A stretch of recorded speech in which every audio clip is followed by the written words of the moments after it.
آئیے سننے اور سنانے سے پہلے ہم سب مل کر اپنے آقا سرکار دو عالم صلی اللہ علیہ وسلم کی بارگاہ رسالت مآب میں درود شریف کا ہدیہ نظر پیش کریں. پڑھیں اللہم صلی علی سیدنا و مولانا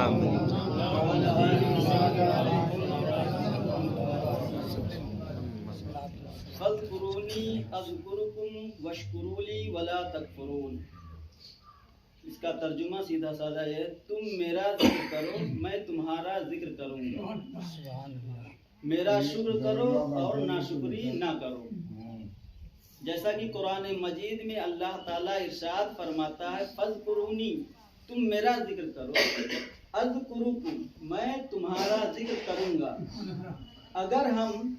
اگر ہم اپنے دماغ سے سوچیں تو یہ کہیں گے کہ اللہ تعالیٰ تو اذکرکم کہنے کی ضرورت نہیں تھی.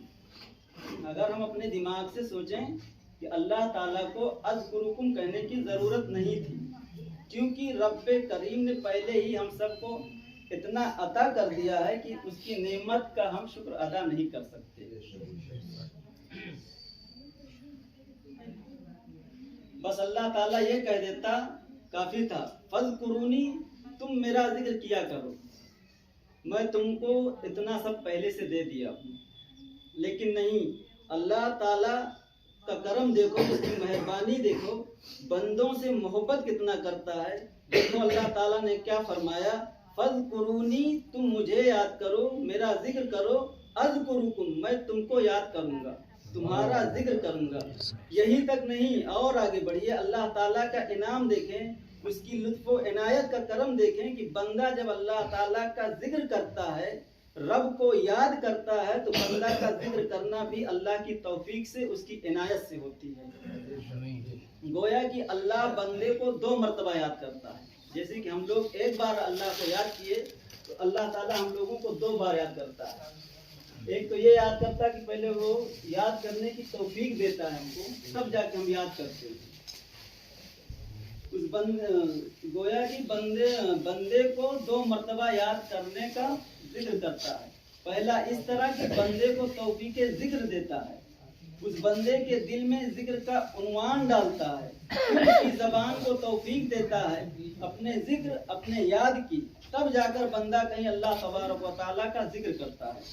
گویا کہ اللہ نے فاذکرونی اذکرکم تم مجھے یاد کرو میں تمہیں یاد کروں گا. مولانا روم شاہ رحمۃ اللہ علیہ کا ایک قول ہے، اس پہ ایک حکایت ہے. لکھتے ہیں کہ ایک شخص اللہ تعالیٰ کے ذکر میں شب داری کر رہا تھا.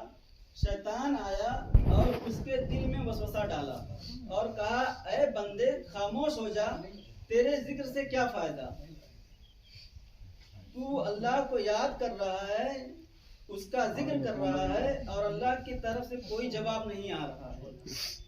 اس شخص کے ذہن میں یہ بات آ گئی اور وہ شخص اللہ کے ذکر کو چھوڑ کر سو گیا. اور جب سویا تو خواب میں اس کو حضرت خضر علیہ السلام سے ملاقات ہوئی. حضرت خضر علیہ السلام نے اس شخص سے پوچھا کہ تو اللہ تعالیٰ کے ذکر سے غافل کیوں ہو گیا؟ تو اس شخص نے کہا کہ اللہ کی طرف سے کوئی جواب نہیں آتا، اس لیے میں ذکر سے غافل ہو گیا. تو حضرت خضر علیہ السلام نے فرمایا، اے شخص تیرا اللہ کہنا ہی تیرا اللہ کی طرف سے جواب ہے. جب تک تیرا پہلی بار اللہ کا کہنا قبول نہیں ہوتا، اس وقت تک اللہ تعالیٰ دوسری بار تم کو توفیق نہیں دیتا ذکر کرنے کی. ایک محفل میں حضرت ابو ہریرہ رضی اللہ تعالی عنہ تشریف فرما تھے. آپ نے فرمایا، اللہ تعالیٰ جب مجھ کو یاد کرتا ہے تو مجھے پتہ چل جاتا ہے. تو لوگوں نے بڑے حیرت سے پوچھا، اچھا کمال ہے، کیسے پتہ چل جاتا ہے؟